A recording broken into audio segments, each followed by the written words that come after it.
Edward is a normal boy in 5th grade. He likes being with his friends, playing soccer, and building elaborate Lego structures. But there's one way that Edward doesn't feel normal. Edward struggles with reading.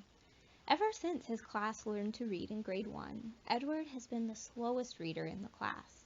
He doesn't quite understand how everyone else does it so easily. Why is it so much harder for him? Edward decides he must be stupid. Why else would something that's so easy for everyone else be so difficult for him? Have you ever felt like Edward does? Maybe you've always found reading difficult, no matter how hard you try. Maybe you struggle to understand what you read because you're working so hard to sound out the words. Maybe you hate to read in front of other people because it's hard for you. Maybe you've started to think that you're stupid. Do you know what? You're not alone. Reading struggles are actually very common. 1 in 5 people have a reading difficulty known as dyslexia. That means that if your school has 100 people, there are 20 people who struggle with reading. The severity of dyslexia varies from person to person. This means that one person with dyslexia might struggle more than another person. It's kind of like how lots of people have glasses, but not everyone's glasses are the same strength. Different people need stronger or weaker glasses depending on how bad their vision is. You might be wondering, what does this dyslexia thing even mean? Am I sick with some disease? What did I do to get it? Let's take a look at what's going on in the brains of people who have dyslexia, and you'll get answers to those questions. First, let's think about everything that has to happen in order for us to read. There's actually a lot going on in our brains.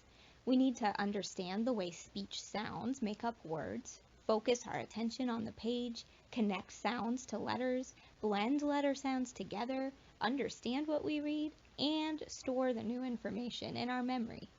Wow, what a workout! Kids who have dyslexia struggle with the beginning steps, so it makes all the rest of the steps even harder. It's no surprise then that trying to read and dealing with dyslexia makes a kid's brain tired really fast. Dyslexia means that this person's brain has trouble processing letters and sounds. It's not that you have a seeing problem or a hearing problem. The sights and sounds of the letters come into your brain through your ears and eyes perfectly fine. The problem is what your brain does with them. This isn't because you did anything wrong or because you're dumb. Not at all. Dyslexia is what we call genetic, which means that it's just the way your brain was made. Just like some people have brown eyes and some people have blue eyes, or some people grow taller and some people stay short, it's not because of anything they've done. It's just the way their bodies are made because of their DNA. You might have learned about that in science. So of course, since we all have different DNA, everyone's brain is different. Researchers can watch people's brains in a fancy machine called an Fmri. This helps them to figure out how our complex brains work. They have looked at lots of people's brains while they're reading, and they can see certain parts of the brain light up with activity.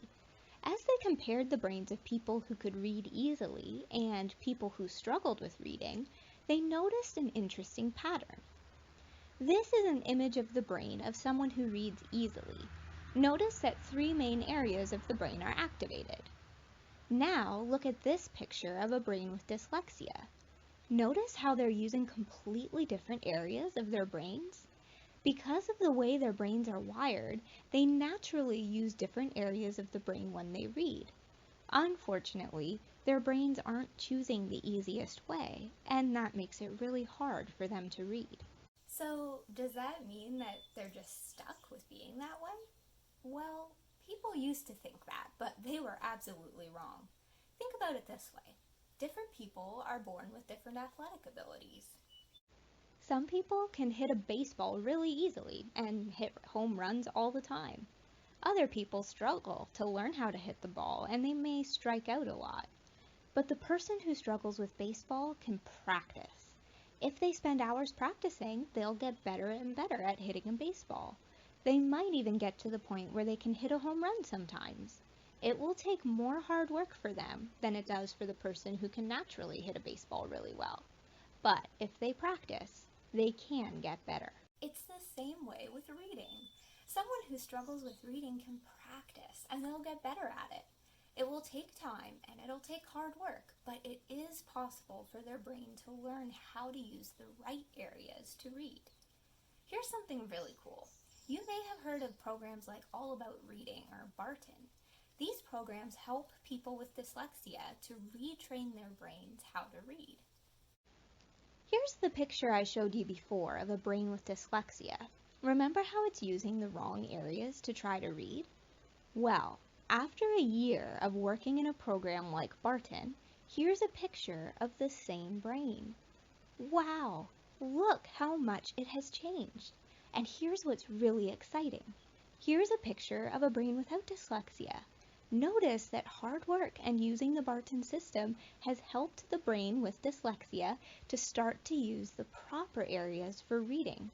This will make reading easier and easier. Just like the person who wants to get better at baseball, you will need to be willing to work hard. It might take a long time before you start to see changes. Our brains are amazing, but they also need time to learn new things well. The important thing is for you to keep working hard on your reading program with your tutor. It's also important that you read in your spare time, even if it still feels like hard work sometimes. And the most important thing is that you never give up. There's one more really awesome thing that I wanted to tell you about. People with dyslexia have really cool brains. Because of the way brains with dyslexia are wired, they tend to be more creative, better at problem solving, and more intuitive than most people's brains are. They also might be extra strong in art, sports, or music and be really good at building stuff. Researchers have found that people with dyslexia tend to be able to solve problems or puzzles that most people think are impossible. Lots of entrepreneurs, people who start their own businesses, have dyslexia and they do really well because they're so creative and good at solving problems. Remember how we said that people with dyslexia might think they're stupid because reading is hard for them? I hope you've seen that that's not true at all. Actually, lots of really smart and talented people have dyslexia, and it's because of the strengths that come with dyslexia that they're able to do such amazing things. Here's some people you may have heard of who have dyslexia. Tim Tebow, a pro baseball and football player. Pablo Picasso, a very famous artist whose most expensive painting sold for over $100 million. George Washington, the first president of the United States. Henry Ford, inventor of the Model T car and one of the most successful businessmen of his time. Thomas Edison, inventor of the light bulb and one of the most famous inventors ever. Leonardo da Vinci, an incredibly famous artist and a brilliant engineer and scientist. Albert Einstein. When he was a boy in school, his teachers said that nothing would become of him because he struggled with several school subjects, especially writing. But of course, we know that he didn't let that hold him back. He's one of the most intelligent men who has ever lived, and you've probably heard many people call him a genius because of the amazing discoveries he made in math and physics. Here's the deal. Each of us is created differently. Each of us has strengths and weaknesses. But our brains have the ability to grow and change. So when we struggle with something, we can practice and get better at it. Dyslexia is definitely that way. You can train your brain to get better at reading. And more than that, your brain has awesome strengths that people without dyslexia are usually weaker in. Just remember to keep working and never give up. If you want to learn more, try reading these books.